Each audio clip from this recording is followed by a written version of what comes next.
sans respect de la légalité statutaire, n'est autre chose qu'un directoire légal. Il refuse au directoire légalement désigné par le président du parti de tenir réunion au siège du parti. Si certains ont rappelé qu'un parti n'est pas la propriété d'une personne, c'est le moment de le dire, puisque ce siège-là est le fruit des contributions de tous les militants du Parti démocratique gabonais. C'est donc l'argent qui est sorti de nos contributions à tous. Il ne s'agit pas de dire que c'est un tel qui l'aurait construit. Donc c'est le siège du PDG dont nous sommes membres et on nous refuse cet accès devant vous.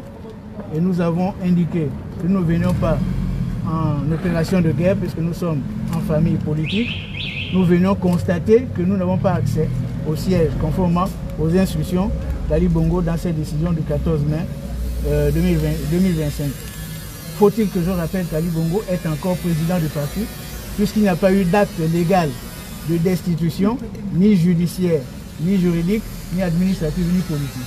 Donc cela dit que lorsque quelqu'un a enfreint aux dispositions des articles 22 et 23 qui actent les procédures de démission, qui ne sont pas présumées, qui sont écrites, certifiées par tous, ça veut dire que cette démission-là ou cette éviction n'est pas légale.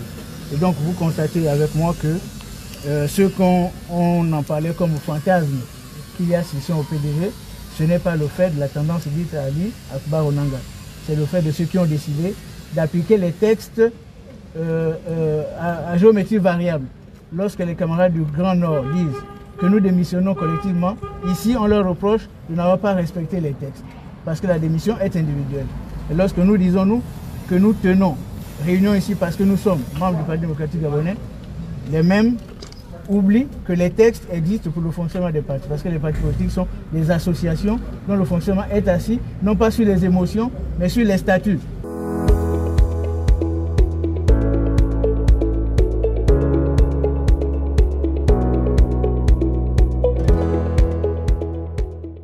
Aucun membre du Parti démocratique gabonais ne peut être refusé d'accès dans sa maison. Si est-il qu'il est toujours militant du Parti démocratique gabonais. Vous savez, nous rentrons d'une tournée nationale.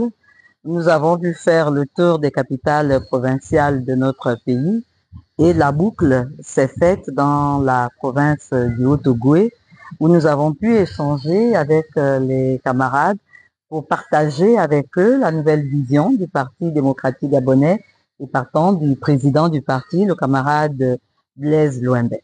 Au cours de ces échanges, nous avons non seulement salué la résilience de nos militants, mais nous avons pu aussi nous rendre compte de la ferveur qui les habite et de la nécessité qui était la nôtre d'aller à leur rencontre.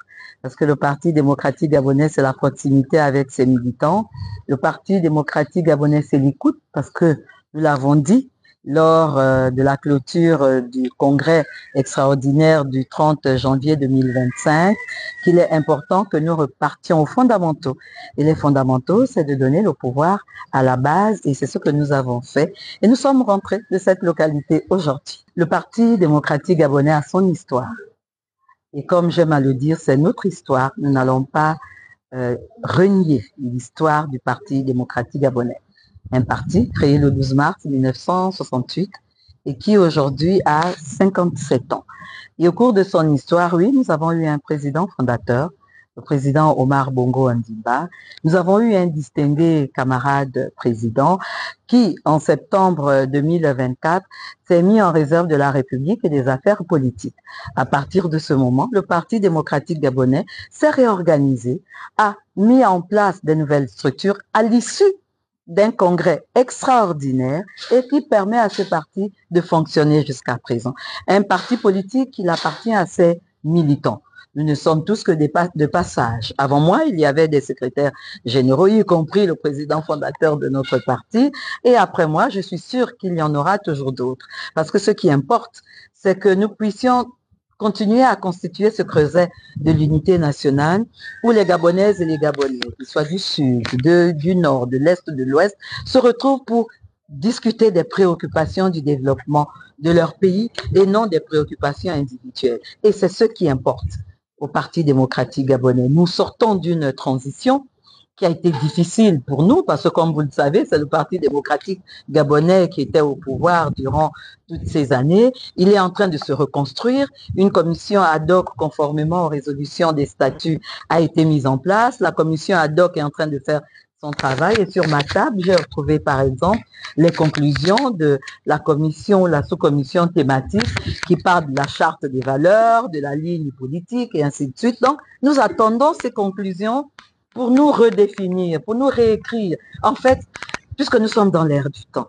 c'est le R de la résilience, de la réadaptation, mais aussi de la réinvention. C'est ça, un parti politique. C'est savoir faire sa mue sans renier son existence, sans renier sa devise, sans renier son histoire. Parce que, quand même à le dire les militants, au PDG, j'y suis, j'y reste et j'assume.